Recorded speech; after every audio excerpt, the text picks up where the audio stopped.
ವೀಕ್ಷಕರೇ, ಏಪ್ರಿಲ್ ತಿಂಗಳಿನಲ್ಲಿ ಮೀನರಾಶಿಯವರ ಸಂಪೂರ್ಣವಾದಂಥ ಮಾಸ ಭವಿಷ್ಯ. ಈ ಮೀನರಾಶಿಯವರಿಗೆ ಏಪ್ರಿಲ್ ತಿಂಗಳಿನಲ್ಲಿ ನಿಮ್ಮ ಪ್ರೀತಿಯಲ್ಲಿ ಆಗಲಿರುವಂಥ ಪ್ರಮುಖವಾದಂಥ ಬದಲಾವಣೆ ಯಾವುದು? ನಿಮ್ಮ ಮದುವೆ ಯಾವಾಗ ಮತ್ತು ಹೇಗೆ ನಡೆಯುವ ಸಾಧ್ಯತೆಗಳಿದೆ? ಮನೆ ಕಟ್ಟುವ ನಿಮ್ಮ ಕನಸು ಯಾವಾಗ ನನಸಾಗುತ್ತದೆ? ಇನ್ನು ಹಣದ ವಿಷಯದಲ್ಲಿ ನಿಮ್ಮ ಭಾಗ್ಯ ಯಾವ ದಿಕ್ಕಿಗೆ ಸಾಗುತ್ತಿದೆ? ಇದರ ಸಂಪೂರ್ಣವಾದ ಮಾಹಿತಿಗಾಗಿ ಈ ವಿಡಿಯೋ ಮಿಸ್ ಮಾಡದೆ ಕೊನೆಯವರೆಗೂ ನೋಡಿ. ಆದರೆ ಅದಕ್ಕೂ ಮೊದಲು ನೀವೇನಾದರೂ ನಮ್ಮ ಚಾನಲ್ಗೆ ಹೊಸ ವೀಕ್ಷಕರಾಗಿದ್ದರೆ ಅಥವಾ ನೀವೇನಾದರೂ ನಮ್ಮ ಚಾನಲನ್ನು ಇನ್ನೂ ಸಬ್ಸ್ಕ್ರೈಬ್ ಮಾಡಿಕೊಂಡಿಲ್ಲ ಅಂದರೆ ಈ ಕೂಡಲೇ ನಮ್ಮ ಚಾನಲನ್ನು ಸಬ್ಸ್ಕ್ರೈಬ್ ಮಾಡಿಕೊಳ್ಳಿ. ಹಾಗೆ ಪಕ್ಕದಲ್ಲಿರುವಂಥ ಬೆಲ್ ಐಕಾನನ್ನು ಪ್ರೆಸ್ ಮಾಡಿ. ಇದೇ ರೀತಿ ಹೊಸ ಹೊಸ ಮಾಹಿತಿಗಳಿಗಾಗಿ, ಹೊಸ ಅಪ್ಡೇಟ್ಸ್ಗಳಿಗಾಗಿ ಫೇಸ್ಬುಕ್ ಹಾಗೂ ಇನ್ಸ್ಟಾಗ್ರಾಮ್ ಪೇಜ್ನಲ್ಲೂ ಕೂಡ ನೀವು ನಮ್ಮನ್ನು ಫಾಲೋ ಮಾಡ್ಕೋಬಹುದು. ನೋಡಿ, ಮೀನರಾಶಿಯವರ ಅಧಿಪತಿ ಆಗಿರುವಂಥ ಗುರು 1ನೇ ಮನೆಯಲ್ಲಿರುವುದರಿಂದ ಆತ್ಮವಿಶ್ವಾಸ ಮತ್ತು ಭಾಗ್ಯವನ್ನು ಹೆಚ್ಚಿಸುತ್ತಾನೆ. ಇನ್ನು ನೀವು ತೆಗೆದುಕೊಳ್ಳುವಂಥ ನಿರ್ಧಾರಗಳನ್ನು ಉತ್ತಮವಾಗಿ ನೀವು ಅದನ್ನು ಯಶಸ್ವಿಗೊಳಿಸಬಹುದು. ಜೊತೆಗೆ ಸೂರ್ಯ 2ನೇ ಮನೆಯಲ್ಲಿರುವುದರಿಂದ ಹಣದ ವಿಚಾರದಲ್ಲಿ ಒಂದಿಷ್ಟು ಉತ್ತಮವಾದಂಥ ಪ್ರಭಾವವನ್ನು ಬೀರುತ್ತಾನೆ. ನಂತರ 3ನೇ ಮನೆಯಲ್ಲಿ ಸಂಚಾರ ಮಾಡುವುದರಿಂದ ನಿಮ್ಮ ಪ್ರಯತ್ನ ಮತ್ತು ಧೈರ್ಯವನ್ನು ಹೆಚ್ಚು ಮಾಡುತ್ತಾನೆ. ಇನ್ನು ಬುಧನು 2ನೇ ಮನೆಯಲ್ಲಿರುವುದರಿಂದ ಮಾತಿನಲ್ಲಿ ಜಾಗ್ರತೆ ಅಗತ್ಯವಾಗಿರುತ್ತೆ. ತಪ್ಪು ಮಾತುಗಳಿಂದ ಗೊಂದಲ ಉಂಟಾಗುವ ಸಾಧ್ಯತೆಗಳಿದೆ. ಮತ್ತು ಶುಕ್ರನು 3ನೇ ಮನೆಯಲ್ಲಿರುವುದರಿಂದ ಸಂತೋಷ ಮತ್ತು ಚಟುವಟಿಕೆ ಹೆಚ್ಚು ಮಾಡುತ್ತಾನೆ. ನೀವು ಹೊಸ ವಿಷಯಗಳಿಗೆ ಆಸಕ್ತಿಯನ್ನು ತೋರಿಸ್ತೀರಿ.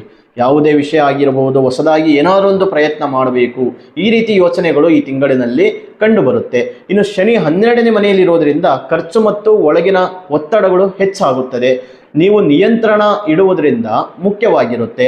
ಇದು ತುಂಬ ಅವಶ್ಯಕತೆ ಆಗಿರುತ್ತೆ. ಗುಪ್ತವಾಗಿ ಇದನ್ನು ನಿಭಾಯಿಸಿಕೊಂಡು ಹೋದರೆ ಉತ್ತಮವಾದಂಥ ಫಲ ಈ ತಿಂಗಳಿನಲ್ಲಿ ಕಂಡುಬರುತ್ತೆ. ಇನ್ನು ರಾಹು 1ನೇ ಮನೆಯಲ್ಲಿರುವುದರಿಂದ ಉತ್ತಮವಾದಂಥ ಬದಲಾವಣೆ, ಯೋಚನೆ ಮತ್ತು ನಿರ್ಧಾರಗಳನ್ನು ತೆಗೆದುಕೊಳ್ಳಬಹುದು. ನೀವು ಆತುರದಲ್ಲೇ ನಿರ್ಧಾರ ತೆಗೆದುಕೊಳ್ಳುವುದನ್ನು ತಪ್ಪಿಸಬೇಕಾಗುತ್ತೆ. ಇನ್ನು ಕೇತು 7ನೇ ಮನೆಯಲ್ಲಿರುವುದರಿಂದ ಸಂಬಂಧಗಳಲ್ಲಿ ಒಂದಿಷ್ಟು ಮಿಸ್ಅಂಡರ್ಸ್ಟ್ಯಾಂಡಿಂಗ್ ಆಗುವಂಥ ಸಾಧ್ಯತೆಗಳಿದೆ. ಹೊಂದಾಣಿಕೆ ಮತ್ತು ಸಹನೆ ಈ ಒಂದು ತಿಂಗಳಿನಲ್ಲಿ ಮುಖ್ಯವಾಗಿರುತ್ತೆ. ವೃತ್ತಿ ಜೀವನದಲ್ಲಿ ಹೊಸ ಅವಕಾಶಗಳು ಕಾಣಬಹುದು. ಆದರೆ ಆಯ್ಕೆ ಮಾಡುವುದರಲ್ಲಿ ಜಾಗ್ರತೆ ವಹಿಸಬೇಕು.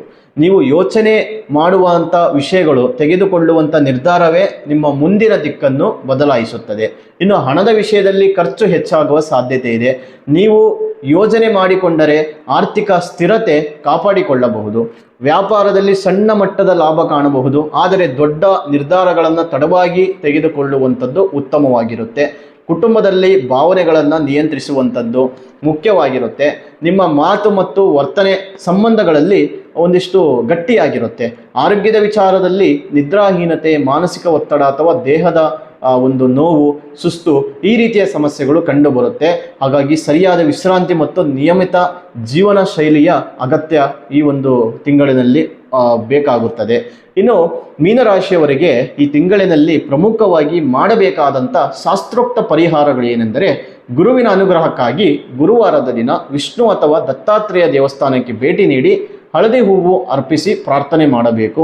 ಮನಃಶಾಂತಿಗೆ ಲಕ್ಷ್ಮೀ ದೇವಿಗೆ ದೀಪ ಹಚ್ಚಿ ಮನೆಯಲ್ಲಿ ಶಾಂತವಾಗಿ ಕೆಲವು ನಿಮಿಷ ಪ್ರಾರ್ಥನೆ ಮಾಡಿದರೆ ಒಳಗಿನ ಒಂದು ಮನಃಶಾಂತಿ ಎಲ್ಲ ರೀತಿಯಲ್ಲಿ ಕಡಿಮೆಯಾಗುತ್ತದೆ. ಮತ್ತು ನಿಮ್ಮ ರಾಶಿಯ ಅನಿಸಿಕೆಗಳು, ಅಭಿಪ್ರಾಯಗಳು ಕಾಮೆಂಟ್ ಮೂಲಕ ತಿಳಿಸಿಕೊಡಿ. ಇನ್ನಷ್ಟು ಹೆಚ್ಚಿನ ಮಾಹಿತಿಗಾಗಿ, ನಿಮ್ಮ ವೈಯಕ್ತಿಕ ಜಾತಕದ ಪರಿಶೀಲನೆಗಾಗಿ ಸ್ಕ್ರೀನ್ನಲ್ಲಿ ಕಾಣುತ್ತಿರುವ ಸಂಖ್ಯೆಗೆ ಕರೆ ಮಾಡಿ ನಿಮ್ಮ ಅಪಾಯಿಂಟ್ಮೆಂಟ್ ಬುಕ್ ಮಾಡಿಕೊಳ್ಳಿ.